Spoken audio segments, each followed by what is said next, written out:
Market finally আমার target ডান করে দিয়েছে, বাট আমি কিন্তু এই জায়গাটায় আমি কিন্তু আমার ফুল প্রফিট আমি বুক করতে পারিনি। এই যে পয়েন্টটা লক্ষ্য করো, এই পয়েন্টটা যখনই মার্কেট একটা বিগ রেড ক্যান্ডেল ক্রিয়েট করেছে তখনই আমি কি করেছি, এখানে আমি আমার 70% কোয়ান্টিটি বুক করে নিয়েছি, আর 30% কোয়ান্টিটি আমি ছেড়ে দিয়েছি যে আমার টার্গেট পর্যন্ত। আর 30% কোয়ান্টিটির স্টপ লস আমি কি করেছি, কস্ট টু কস্ট রেখে দিয়েছি। 30% কোয়ান্টিটির যে স্টপ লস আমি কস্ট টু কস্ট রেখে দিয়েছি। বাট মার্কেট কি করেছে, মার্কেট আগে গিয়ে আমার স্টপ লস নিয়েছে, তারপর কিন্তু মার্কেট এসে আমার টার্গেট ডান করেছে। বাট আমি তার আগে কি করেছি, যখন এই যে বিগ রেড ক্যান্ডেলটা ক্রিয়েট হয়েছে, এই যে বিগ রেড ক্যান্ডেলটা, তখনই আমি আমার 70% প্রফিট বুক করে দিই। দেখে নেওয়া যাক এই ট্রেডটা নেওয়ার পেছনে লজিকটা কি।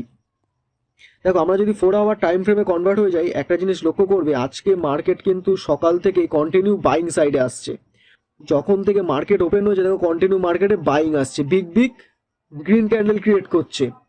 তাহলে আমি কি করছিলাম, এখানে যারা যারা অপারেটর পজিশন বানিয়েছে মার্কেটকে উপরে নিয়ে যাচ্ছে, তারা কিন্তু একটা সময় পর প্রফিট বুকিং করবেই।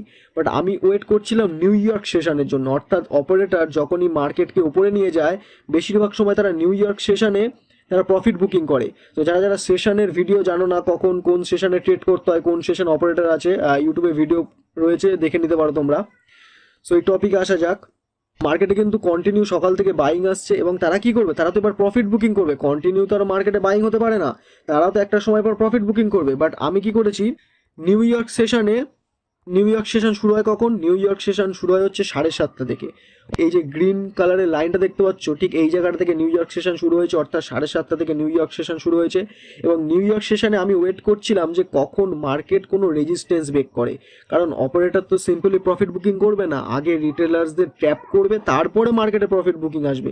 তাই যখন মার্কেট ওপেন হয়েছে 7:30টায়, আমি ওয়েট করছিলাম, মার্কেট আগে কি করলো, রেজিস্ট্যান্স ব্রেক করলো। যখনই রেজিস্ট্যান্স ব্রেক করলো, ঠিক এই জায়গাটায় কি হলো, বায়ার্স পজিশন নিতে শুরু করলো। তাদের কি মনে হচ্ছে যে মার্কেট কন্টিনিউ আজকে উপরে যাচ্ছে, এবারও রেজিস্ট্যান্স ব্রেক করেছে, এবারও মার্কেট উপরে যাবে। বাট মার্কেট এটা করবে না। অপারেটর জানে আমাকে প্রফিট বুকিং করতে হলে আগে রিটেলার্সদের ট্র্যাপ করতে হবে, তারপরে প্রফিট বুকিং হবে।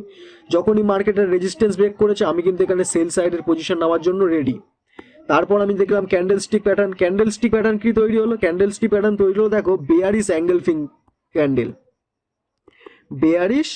ফিং ক্যান্ডেল, অর্থাৎ যে বায়ার্স এসছে, বায়ারটাকে পুরো অ্যাঙ্গেল করে নিয়েছে, পুরোটাই কভার করে নিয়েছে। এর মানে কি, বায়ার্স যারা যারা এসছে তাদের পুরোটাই কভার করে বেয়ারিশ অ্যাঙ্গেল ফিং প্যাটার্ন ক্রিয়েট করেছে। বাট এখানে আমি আমার সেল সাইডের পজিশন নিয়েছি, স্টপ লস ছিল এই ক্যান্ডেলের ওপরে, আর রিস্ক রিওয়ার্ড ছিল অলমোস্ট 1:4 ছিল। বাট যখনই মার্কেটে একটা বিগ গ্রিন ক্যান্ডেল ক্রিয়েট হলো, আমি তখনই বুঝতে পেরেছি যে আর পজিশন মিনিমাম 50%-এর ওপরে পজিশন আমি বুক করবো। তাই এখানে আমি আমার 70% প্রফিট বুক করে নিয়েছি, আর যে 30% কোয়ান্টিটি রয়েছে সেই 30% কোয়ান্টিটি আমি টার্গেটের জন্য রেখে দিয়েছি। বাট মার্কেট কি করেছে, মার্কেট ঘুরে গিয়ে আগে আমার স্টপ লস নিয়েছে, তারপরে এসে টার্গেট ডান করেছে। যদি ভিডিওটি ভালো লেগে থাকে অবশ্যই একটি লাইক করে দিও, আর এরকম বাংলা ভাষায় ফরেক্স ট্রেডিং শিখতে গেলে অবশ্যই চ্যানেলটি সাবস্ক্রাইব করে দিও, কারণ এরকম লজিক্যাল ভিডিও আমি ডেলি পোস্ট করব। So thanks for watching this video.